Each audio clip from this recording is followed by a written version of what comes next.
Good day. Welcome to another session of Fog Accountancy Tutorials. Today, based on your request, I'm going to talk about accounting concepts, policies, and conventions.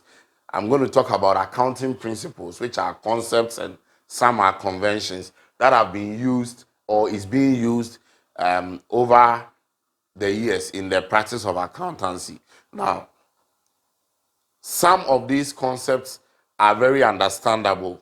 Some are quite difficult to understand for some people. So what I'm going to do is that I'm going to take my time and then take you through one by one at a basic level to try and explain the meaning of these concepts and their applicability in the field of accountancy. So without wasting my time, I'm going to begin with them. Now, accounting concepts are basically broad assumptions that underline the preparation of financial statements. Okay, some of them are conventions. They are conventions because they have been used over the years and they have been accepted as the way of doing things in the accountancy profession. Some are principles that have been established by the accounting or accountancy regulation bodies over the years. Now, what we are trying to do now is to try and explain to you the accounting concepts that are used in the preparation of financial statements. Now, at the basic level, we have four fundamental accounting concepts. And then we have other concepts that I'm going to pick and explain one by one. There are four fundamental, I'm going to explain to you about 14 of them. But I'm beginning with the basic four. There are four basic or fundamental accounting concepts that every one of us must understand and its applicability in the field of accounting. Now, the four basic accounting concepts are these. We have the going concern concept, we have the prudence concept, we have the consistency concept, and then we have the matching and accruals concept. These make up the four fundamental accounting concepts, and I'm going to take my time to explain them. So, the first one, the fundamental accounting concepts, we have the going concern concepts, we have the prudence concept. The prudence concept is also known as the conservatism. And then we have the consistency concept. And then finally we have the matching and accruals concept. These two move together. They are different concepts, but they move together. And I'm going to explain them to you. I'm going to do my best to make you understand, especially the matching and accruals concept. Now, beginning with the first one, the first of the final, no, it's not listed in any particular order, okay? You can mix them up, but I have decided to list it this way. Now, I'm going to begin with the going concern concept. The going concern, what is the meaning of the going concern? Here I am to explain to you to understand, and it is your job to go and read and get the definitions into your head. Now, the going concern concept, as its name suggests, now is a concept that assumes that a business will continue to operate into a foreseeable future. The going concern concept states that a business is assumed that it will operate into a foreseeable future, and therefore there are no signs that the business is going to collapse immediately. That is the going concern. Accounting is practiced with the idea that a business is a going concern. And for it to be a going concern, it means that the business will operate into a foreseeable future and it's not going to collapse now. And that is what gives the accountants the confidence that today's balances that are at the end of the year will be used for the following year. In fact, this is the concept that gave birth to the balance carried down and the balance brought down. The balance carried down and the balance brought down is used in accounting because of the going concern concept. Because we assume that the balance that we have at this year should be carried down and then brought down to be used for the following year because the business will continue operating next year. In the next year too, we assume it will go into the following year and the next till we are done. That is the going concern concept. A business is assumed to operate into a foreseeable future. Now, there are advantages to or importance of these concepts, and some also have some drawbacks and disadvantages and all that. I'm not going to go so much into those ones, but I'm going to mention some of them when I feel it's necessary. Now, the going concern concept, one of the advantages is that it helps the accountant to spread cost of an asset over a useful life. So when we buy any non-current asset today for, let's say, 10,000 Ghana cedis, we can confidently say that the asset will have a useful life of 20 years, and then we'll spread it, and each year we depreciate. Why are we spreading it for 20 years starting from today? Because we believe that this business will operate into a foreseeable future. That is the going concern concept. That's one of the importance of the going concern concept. And so it's also, in fact, budgeting into the future is also a product of the going concern concept, because we take decisions for the future today, even though we are not there yet, but we assume that the business will not collapse tomorrow. It will go into a foreseeable future. That is the going concern concept. I'm sure you understand it. And we move on to the other one, the prudence concept. Now, the word prudence is from a word prudent, which means wise. So it's more like the wise concept, the wisdom concept. That is the prudence concept. And another name for the prudence concept is conservatism. Prudence means wisdom. And so the wisdom concept or the prudence concept is very simple.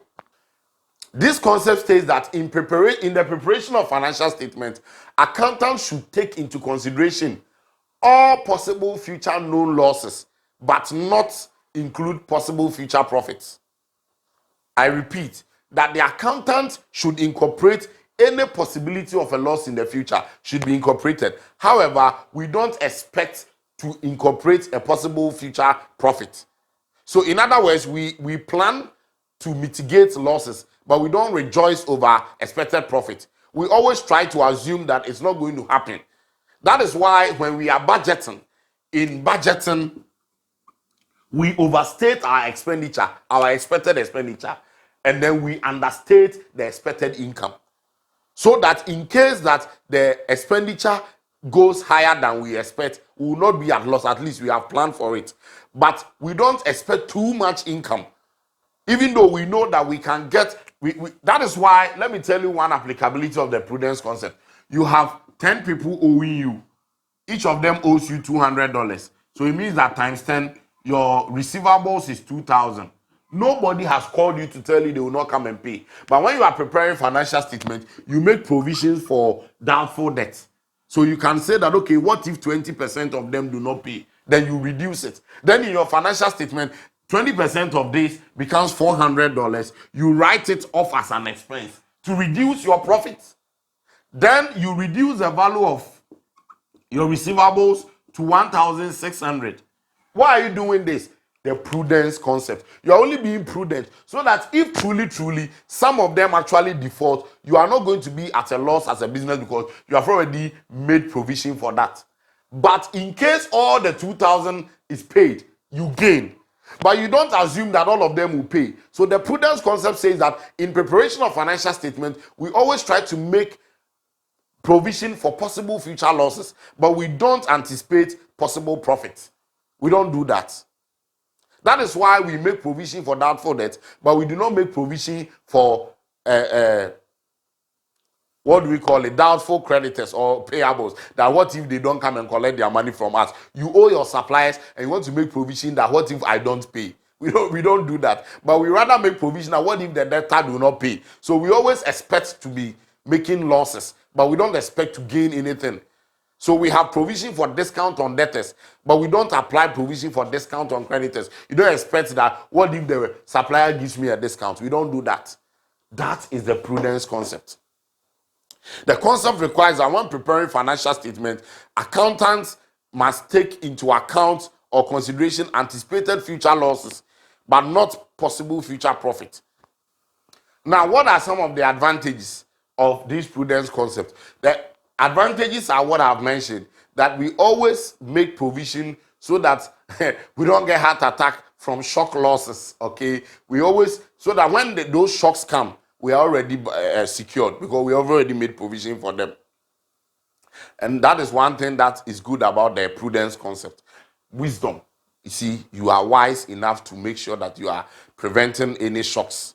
Then also, there are some disadvantages. It has been criticized.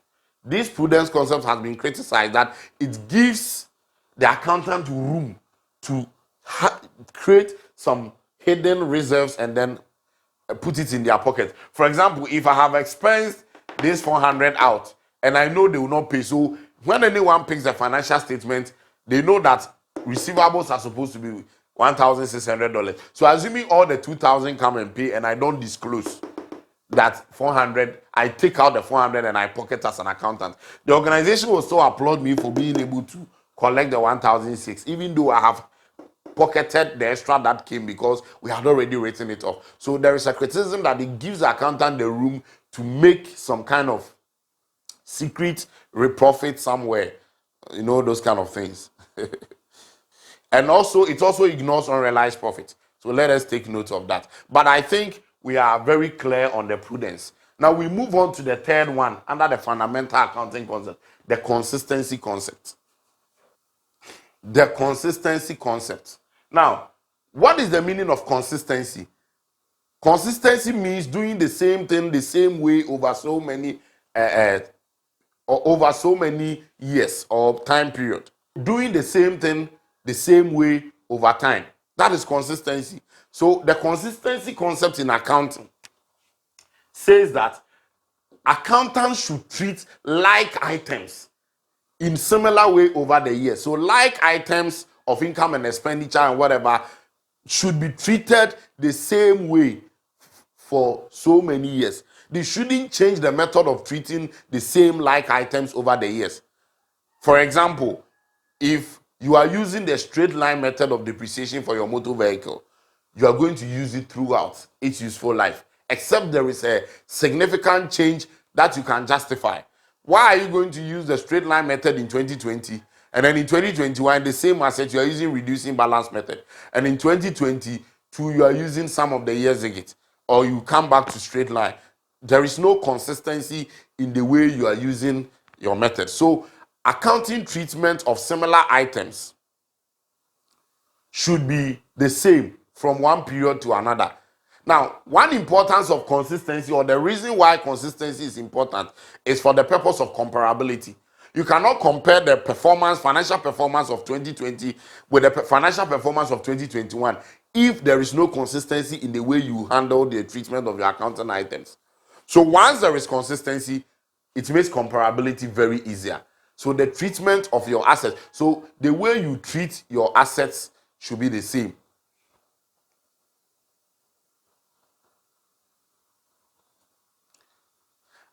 And one advantage also is that it makes the accounts free from material bias, because some accountants want to use creative accounting and try and be biased. So when there is no consistency and they are free to use whatever method, in every year they will use the method that will help them to cheat the system.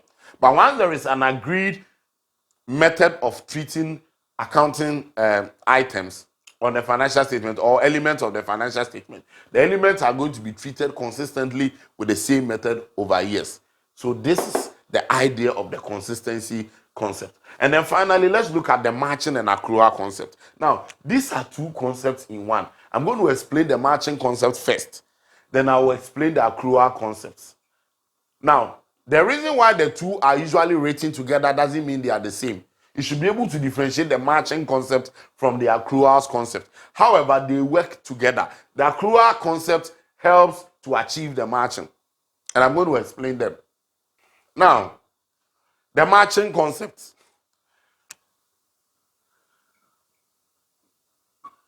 The matching concept is very simple. Now, it means that at the end of the accounting year, revenues generated from an activity should be matched against expenses incurred for the same activity, so that in comparing we can get profit. So it is the matching concept that gives us the nod to prepare the income statement or the statement of profit or loss, because we match expenses against their incomes or revenues. So if you have total revenue or income of 1,000 and you match it against expense of 900, then you are getting a profit of 100.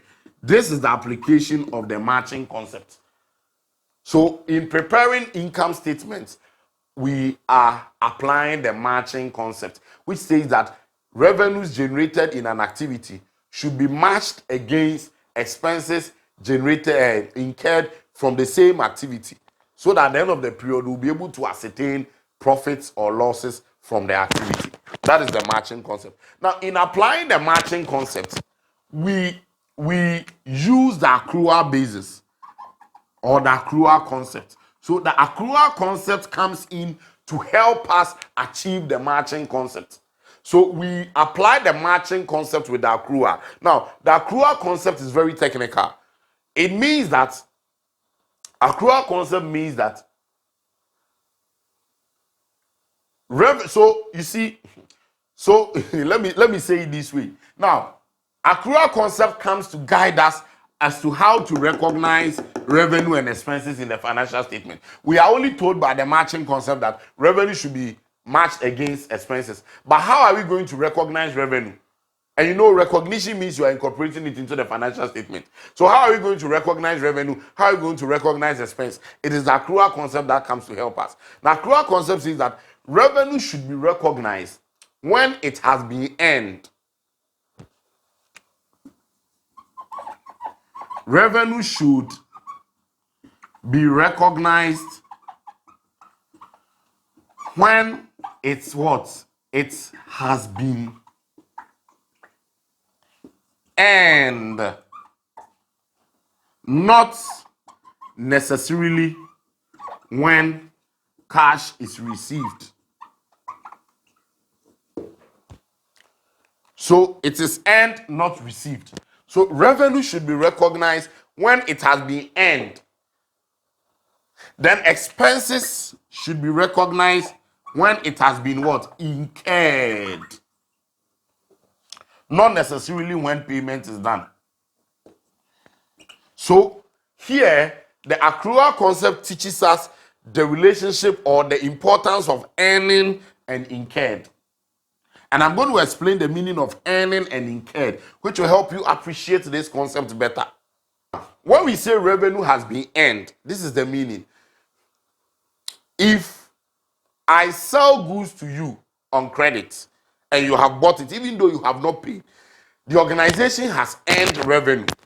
Even though revenue has not been received yet, but we have earned it. And once we have earned it, we can incorporate that as revenue on our financial statement, even though we have not received any cash payment for that. But the accrual concept says that we must recognize revenue when it is earned. Once the job is done and you have not paid me, I have done the job, I have earned the revenue. So you call me to come and teach you, and then you pay me. After teaching you, whether you have paid me or not, that is an earned revenue for me. If you don't pay, you are owing me. And that is why we are saying, okay, so what if the person doesn't pay? So the accounting says that you recognize it as earned. Then in your statement of financial position, you declare it as a receivable that you are going to receive. And then we move on. So the profit that we have actually has a lot of credit sales element in there. And this is even what brought about the statement of cash flows, because the income statement does not go by the cash basis of accounting. It goes by the accrual basis of accounting. So accrual revenue should be recognized when it has been earned, not when it has been received. That is why when we are preparing financial statements and then we see something like this, you see, let's say investment income, 1,000. Then in the additional information, they tell you in the additional information that investment income is owing by 200. So what it means is that this is how much you have actually received, but they are still owing you 200. So how much have you earned for the year? They cannot owe you what you have not earned. So it means you were supposed to actually receive 1,200, but you have received 1,000, and they still have owing of 200 to pay you. So therefore, what it means is that in recording this in the financial statement, I'm going to reflect or recognize investment income as 1,200. I will add the two because 1,002 has been earned, but only 1,000 has been received. So revenue should be recognized when it has been earned. Then expenses, the rule for expenses according to the accrual concept is that expenses should be recognized when it has been incurred. So I come and rent your house. I have lived, the month has ended, but I have not paid you. I have incurred rent expense. Even though I have not paid, I have incurred it. So you can see rent on the trial balance as 200. Then additional information will tell you rent is owing by 100. So it means that I should have paid 300. If I have paid only 200, it means that I still have 100 to pay. So rent incurred is 300. That is why we go and say 200, add owing of 100 to get 300, because we are applying the accrual concept in matching revenue against expenses. So therefore, it could have been an overpayment. It could have said that rent is prepaid by 50. So what it means is that I have paid 200, but I have overpaid by 50. So how much did I actually incur? I incurred 150. That is the difference. We will subtract the prepayment. So please take note that the accrual concept comes to help us match revenue against expenses. That is why in most books you see that we write the matching and accrual concept, because they work hand in hand. The accrual concept beautifies the matching concept. But if you are asked to explain the matching concept, explain it different. If you are asked to explain the accrual concept, there's also a different thing. But when you are asked to explain them together, you talk about the matching and you talk about how the accrual concept helps you to achieve the matching. So that is the difference. That revenue should be recognized when it has been earned, not necessarily when cash has been received. And then the expenses are recognized when they have been incurred. So here we should know the difference between incurred and paid, and then earned and received. And that is why when you receive any money from your customer, when you have not yet delivered the goods to the customer, we call it an earned revenue. You have not earned it. So you cannot record it on your financial statements as sales value or sales revenue. So that is for the matching and accrual concept. This will bring me to the end of the first part of this lesson. Now, in the next part, I'm going to talk about other accounting concepts like the business entity concept, the substance over form, materiality, and all those. So that is going to come in the next video. Remember to subscribe to this channel if it is your first time. Share this video and let others also have a benefit. And until we meet again for the next one, it's bye for now. Thank you.